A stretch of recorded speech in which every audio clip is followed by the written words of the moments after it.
れだわ。 Halo guys, selamat datang lagi di channel ini bersama gue, Reborn.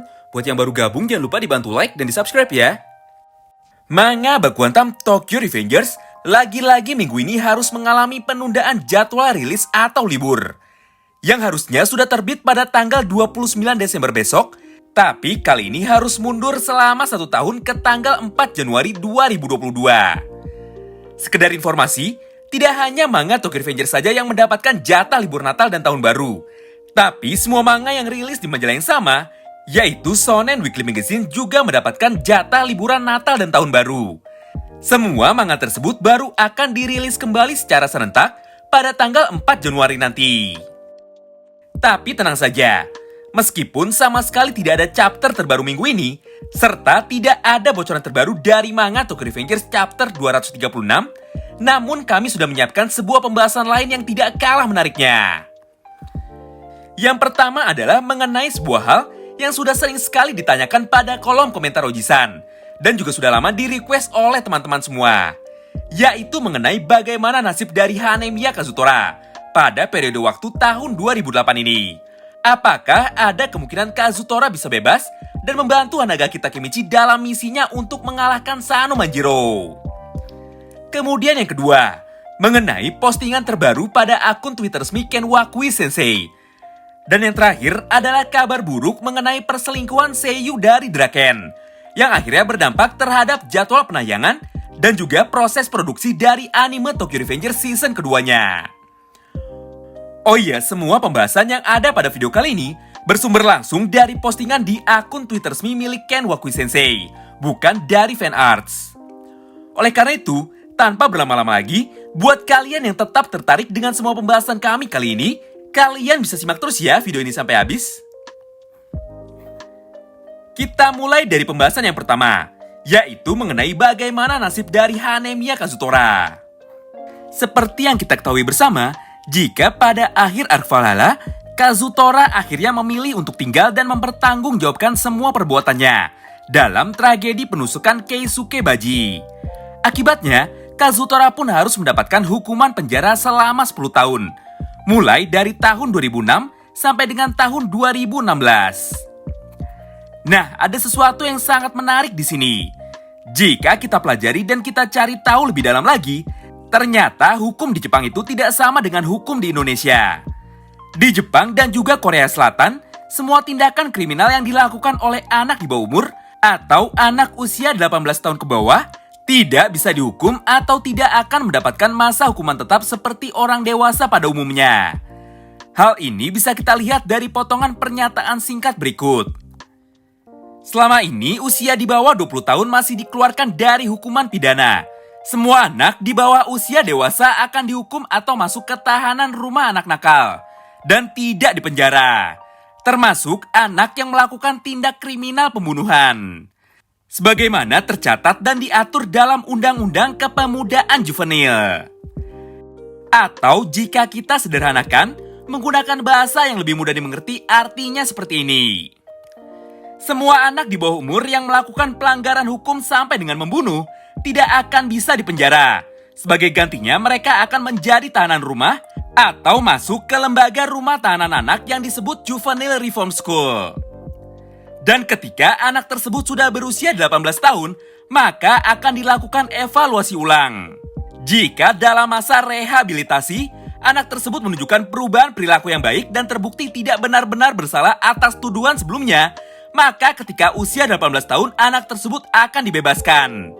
Begitupun sebaliknya, jika saat evaluasi hukum dilakukan dan anak tersebut terbukti bersalah, maka dia akan dipindahkan ke penjara dewasa dan akan menjalani hukuman pidana seperti orang dewasa lain pada umumnya. Kesimpulannya, jika ditanya apakah ada harapan bahwa pada bagian akhir cerita ini Kazutora bisa bebas dan akan kembali membantu Takemichi untuk mengalahkan Sano Manjiro, maka jawabannya adalah iya. Jika kita mengacu kepada hukum yang ada di dunia nyata, maka masih ada kemungkinan Kazutora bisa bebas pada usianya yang ke-18 tahun, atau tepatnya pada periode waktu tahun 2008 ini. Lagi pula, hampir di setiap masa depan sebelumnya, Kazutora lah satu-satunya orang yang selalu peduli dan terus datang untuk membantu Hanagaki Takemichi. Kazutora jugalah orang yang paling ambisius untuk menyadarkan Sano Manjiro dan membawanya kembali ke jalan yang benar. Ditambah pada chapter 209, Chifuyu sempat berkata kepada Takemichi, jika ada satu orang lain lagi yang dia kenal, dan kemungkinan bisa membantu Takemichi untuk menyelamatkan Sano Manjiro.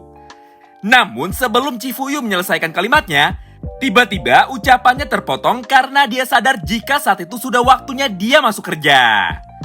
Nah, sejauh ini, hanya Kazutora lah satu-satunya orang lain yang Chifuyu kenal dan masih mempunyai hubungan dekat dengan Hanagaki Takemichi. Di masa depan juga Kazutora dan Chifuyu selalu bekerja sama. Jadi sangat masuk akal sekali jika orang yang dimaksud oleh Chifuyu pada chapter 209 itu adalah Kazutora.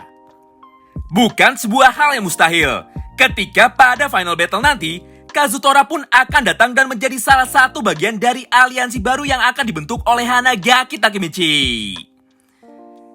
Selain kesemua hal di atas, sebenarnya masih ada satu buah misteri lagi dari chapter 197 yang belum bisa terpecahkan sampai saat ini. Di mana pada chapter itu Kazutora berkata, selama 10 tahun aku merasa waktu seperti berhenti. Dan ketika aku keluar dari penjara, ternyata semuanya sudah berubah. Toman sudah tidak ada lagi di masa depan. Dan tidak ada satupun hal yang menyenangkan terjadi ketika Maiki tidak ada di sini. Semua ini seperti kisah dari Tale of Uraishima Taro. Nah, Uraishima Taro sendiri adalah sebuah kisah rakyat Jepang yang menceritakan tentang seseorang yang terjebak waktu. Dan ketika dia kembali mendapatkan semua waktunya yang hilang, tiba-tiba dia harus dikagetkan dengan sebuah kenyataan jika waktu telah berlalu begitu lama. Dan semua orang yang dia kenal akhirnya sudah mati. Tentu saja ini merupakan sebuah pertanda buruk. Bagaimana jika semua ucapan dan ketakutan yang dirasakan oleh Kazutora ini menjadi kenyataan? Bagaimana jika benar pada akhir cerita nanti, sebagian besar orang yang dia kenal akan mati terbunuh? Tentu saja bila semua itu terjadi, maka masa depan yang dibuat Takemichi saat ini akan menjadi sebuah masa depan terburuk yang pernah ada. Selanjutnya kita masuk ke pembahasan yang terakhir pada video kali ini, yaitu mengenai kabar buruk dari proses produksi anime Tokyo Revengers season kedua. Dalam beberapa hari ke belakang, sebenarnya hal ini sudah sempat menjadi topik paling panas pada seluruh fandom Tokyo Revengers khususnya di Jepang. Namun baru hari Senin kemarin, keputusan penting mengenai ini akhirnya dibuat dan disampaikan langsung kepada publik secara resmi. Di mana pada postingan itu disampaikan jika pengisi suara dari Draken akan digantikan karena Seiyu pada season pertamanya, yaitu Tatsuhisa Suzuki, terlibat sebuah kasus skandal perselingkuhan dengan rekan kerjanya. Tentu saja hal ini merupakan sebuah kabar buruk bagi kita semua, karena pada season 2 nanti, suara dari Draken akan benar-benar dirubah dan digantikan dengan pengisi suara yang baru. Walau sampai saat ini masih belum ada pengumuman resminya mengenai siapa yang akan menggantikan Suzuki untuk menjadi voice actor dari sang naga kembar Toman, yaitu Draken. Selain itu, dengan adanya kabar buruk tersebut, maka proses produksi anime season keduanya menjadi terhambat dan kemungkinan akan mundur sampai ke tahun 2023. Sungguh sangat disayangkan sekali. Di manga, Draken sudah mati secara permanen. Kini giliran di animenya, pengisi suara dari Draken yang harus dihilangkan dan diganti secara permanen. Ya, apapun itu, saat ini kita hanya bisa berharap jika pada season kedua nanti, tim produksi dan juga Ken Wakui bisa mencarikan pengganti yang pas untuk menjadi Seiyu dari Draken di season keduanya. Oh iya, sebelum Oji-san mengakhiri video kali ini, Oji-san mau mengucapkan selamat Natal dan Tahun Baru untuk semua teman-teman yang merayakan. Semoga sehat dan sukses selalu untuk kita semua. Terima kasih banyak yang sudah simak video ini sampai habis ya. Sampai jumpa lagi di video selanjutnya. Bye-bye.